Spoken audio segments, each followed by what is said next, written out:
Livet er skjørt. Vi kan alle bli rammet av psykiske helseutfordringer. Hva gjør jeg da? Skal jeg holde det for meg selv, av frykt for å bli stigmatisert, få en psykiatrisk diagnose og måtte ta medisiner? Eller skal jeg tørre å søke hjelp i omgivelsene mine? Hvordan skal jeg komme meg og leve med de utfordringene jeg har? Se nå for deg Grete. Hun har en lederstilling, er gift, sosialt aktiv og deltar i ulike fellesskap med venner og i organisasjoner. Plutselig braker alt sammen.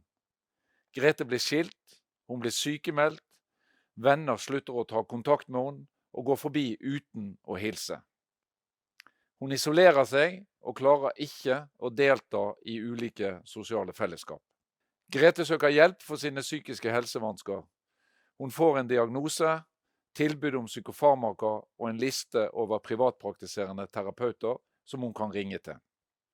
Disse har 1 års ventetid. Grete gir opp og går ikke lenger ut blant andre mennesker.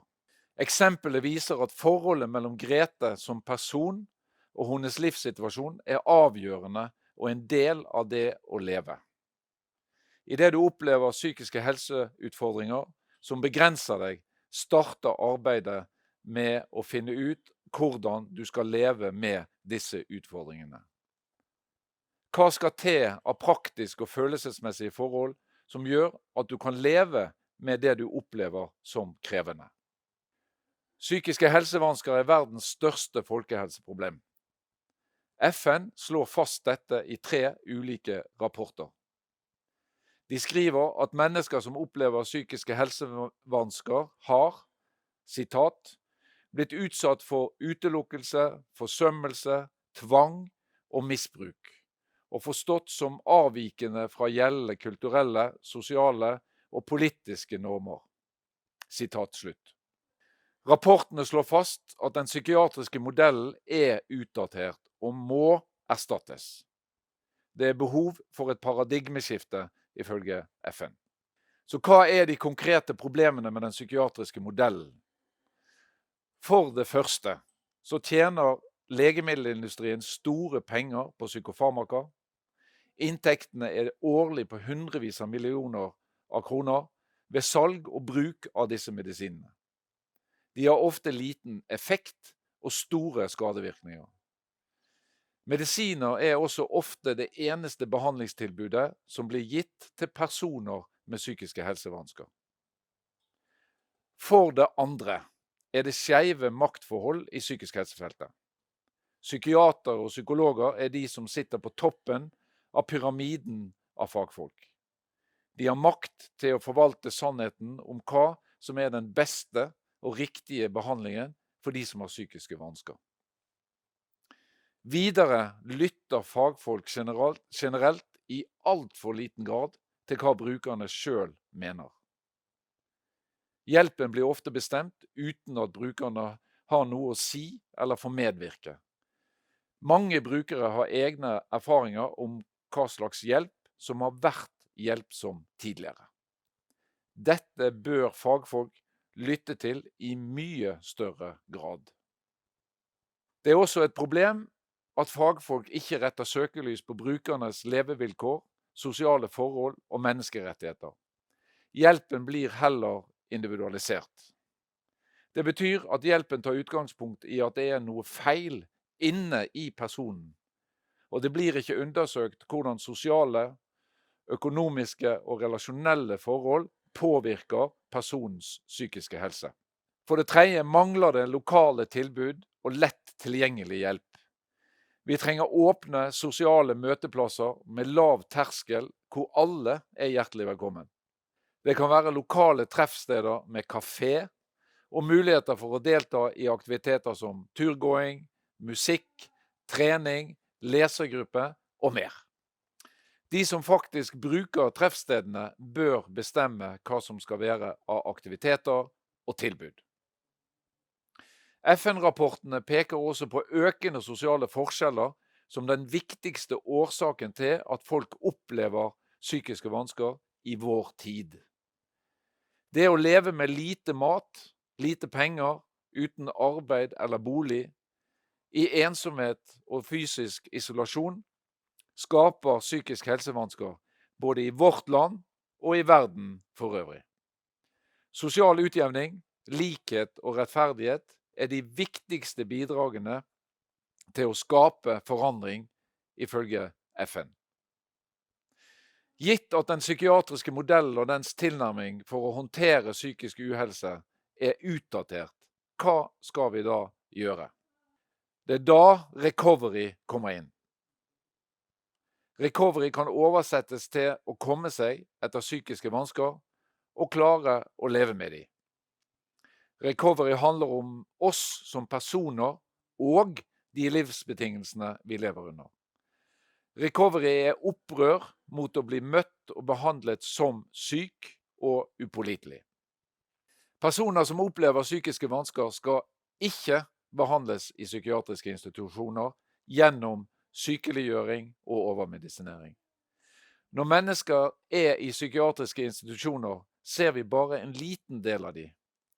Hvordan kan vi forstå personens psykiske vansker når vedkommende er langt vekke fra venner, familie, arbeid og alt som er kjent?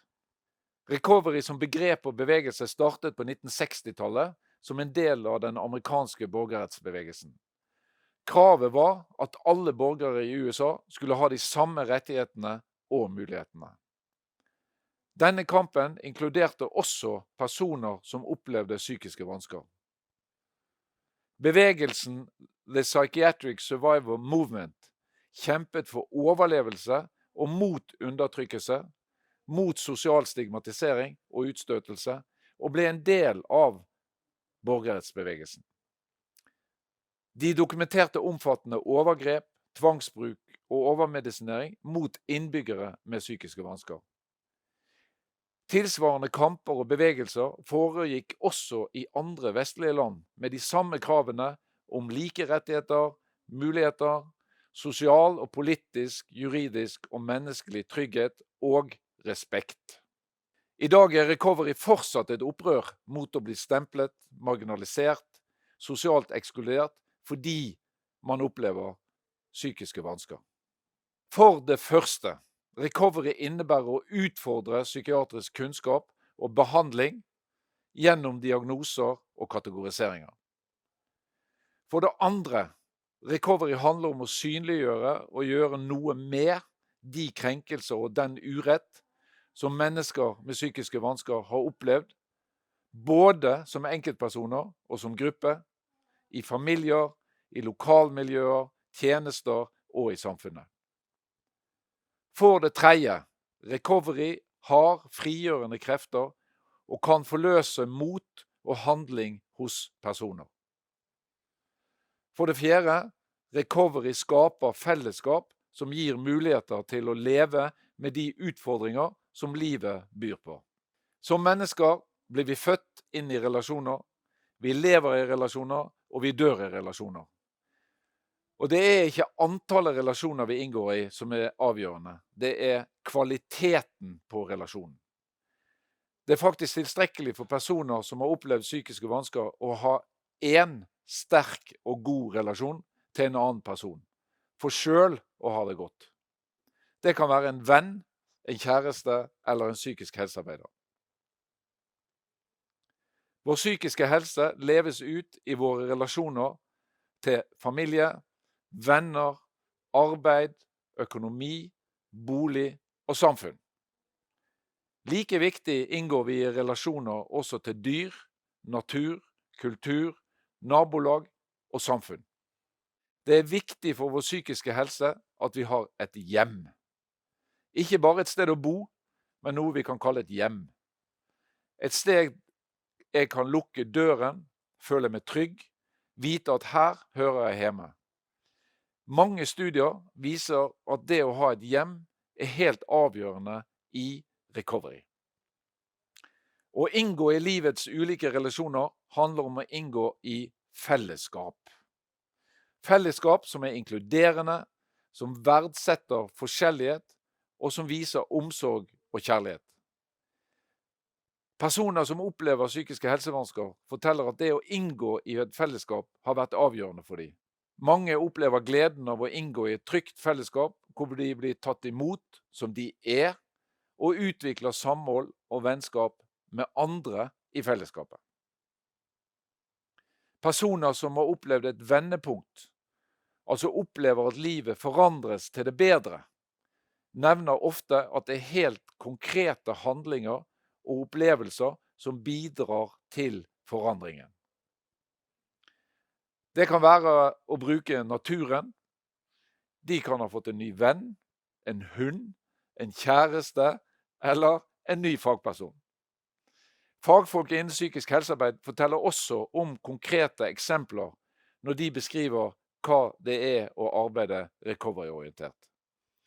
Det kan være å spise en is sammen i en park, gå en tur, snakke om en forfatter begge liker, eller dele musikk og fotballinteresser. Grete i eksempelet mitt blir en dag kontaktet av en kvinne som også har slitt med psykiske helsevansker. Kvinnen forteller at hun har sammen med andre startet et fotballag for jenter og kvinner med psykiske helsevansker. De møtes en gang i uken for å trene og spise lunsj sammen etterpå. Grete har aldri spilt fotball. Det spiller ingen rolle, sier kvinnen. Vi kan møtes hjemme hos deg og dra sammen til treningen. Motstridende sier Grete ja til å bli med. Dette blir hennes første skritt i sitt recovery-arbeid. På fotballaget får hun oppleve at sammen er vi mindre alene. Recovery er noe som skjer mellom personer og i og rundt et helt alminnelig og likevel helt spesielt fellesskap. Når Grete deltar, er hun mer enn bare Grete som individ. Det er fellesskapet og Grete. Forskning om recovery viser at det enkle ofte er det beste. Dessverre ser jeg at recovery-orienterte tjenester ofte kompliseres, og det er helt unødvendig. Tjenestetilbudet kan bli så komplisert at det i liten grad er i tråd med det brukerne selv ønsker. Ofte glemmes det at små ting som psykisk helsearbeidere gjør, faktisk kan oppleves som store og viktige for brukeren. Det kan være å få skyss hjem, eller et vennlig smil, eller å bli vist tillit, at en fagperson blir lenger enn planlagt, eller til og med bli med på konsert eller fotballkamp. Recovery kan oppleves så enkelt noen ganger. Ofte blir også det enkle svært virksomt i recovery. Men det er vanskelig å tilpasse kravene om standardisering og likebehandling som er i psykisk helsetjenestene. Viktigheten av det små og det enkle kan da fort gå tapt, til fordel for et tilbud som skal være helt likt for alle, uten tilpasning til den enkelte. Recovery-arbeid kan begynne i det små med et stort spørsmål. Hva er viktig for deg? Sånn inviteres jeg til å arbeide med hva er det som er viktig for meg i mitt liv for å kunne komme meg. Recovery handler ikke om å stå alene på egne bein uten andre.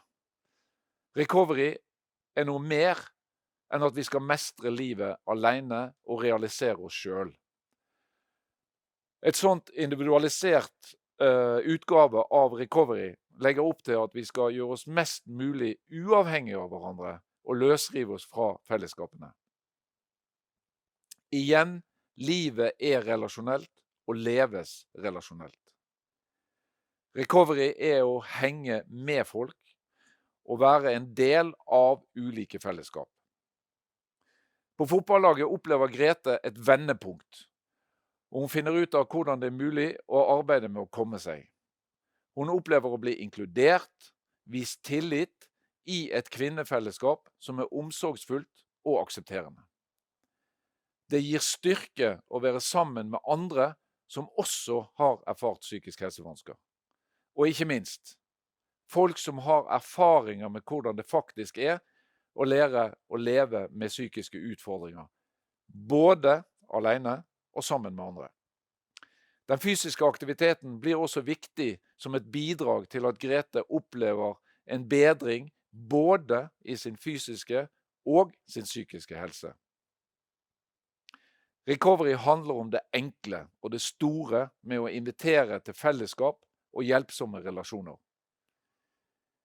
Dine ønsker og din egen kunnskap om hva som kan være til hjelp og støtte startpunktet, sammen med ivaretagelse av dine rettigheter og plikter. Personen som lever i recovery må være i førersetet. Fagpersoner og andre skal støtte personen i dette arbeidet. Alle som ønsker å hjelpe skal gå ved siden av personen, ikke foran. Det kan være venner, familie, kollegaer, fagfolk og naboer. Når det gjelder utvikling av recovery-orienterte tjenester, skjer dette i samarbeid mellom brukere, pårørende, fagpersoner, ledere og beslutningstagere. Minst like viktig er at vi hele tiden må vurdere om våre recovery-praksiser, våre recovery-baserte tjenester, innebærer det beste og det frigjørende i recovery-tradisjonen. Vi må se til at recovery-tjenestene ikke blir tilpasset slik at alt bare fortsetter som før, slik det alltid har vært gjort. Oppsummert, som mennesker står vi sterkest sammen. Mennesker trenger mennesker.